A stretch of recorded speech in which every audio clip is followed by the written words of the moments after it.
Hey everyone, day 6, Xi'an, China. It's our last day there. We had a short day. We're going to spend a little time seeing some of the great sights.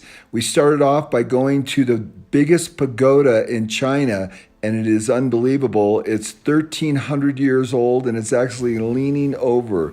They've used so much water from the water table down below that it's leaning to one side. But inside, there's a Buddhist temple, and it's absolutely beautiful. There's a woman Buddha, which is very unusual, and this is the woman Buddha here. And then this is looking out over the area where we walked in the evening, and we got some cool Chinese writing done, Kaizen. Then we went to one of the most incredible museums in all of China that has all the antiquities from the Han Dynasty. And it was really quite remarkable. We walked through everything. The original paper is from China. This is a man that developed paper. And then we saw all the figurines and everything.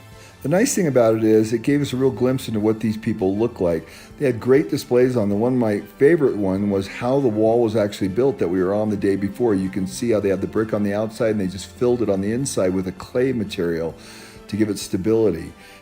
So the original geisha actually came from China, and that's where the Japanese got it from. The Japanese actually come here to learn about the geishas, which is quite interesting. I never knew that. A lot of Japanese culture is based on the Chinese culture. And remember, this is one of the oldest, if not the oldest culture in the world.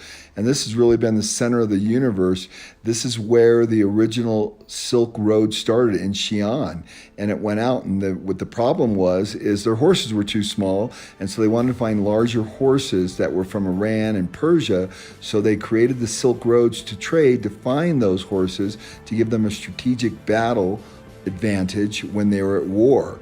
So it's just a fascinating place. We learned so much, very beautiful antiquities everywhere.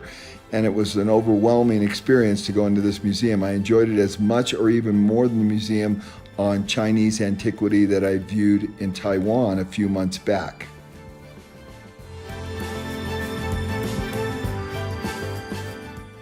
And then more of the terracotta warriors are just fantastic. They even had a laser display where they put the colors on them the exact way they would have been painted. But boy, they were just incredible to be able to look back in time 2,000 years and see what these people look like. So we had a great time. This is our team. We split up. We went to Tibet. Some of the other team went another direction. We had a great time. We got on a 3-hour flight. It turned into a 10-hour flight, flying back and forth across China because of the wind shear when we were landing in Tibet. We finally got there at 2 in the morning. It was crazy. Okay, so welcome to Tibet. We just got this. This is at 2 o'clock in the morning. We're doing it finally. We finally got into our hotel. It was beautiful, late. We went to bed, and day 7 will be Tibet. Stay tuned.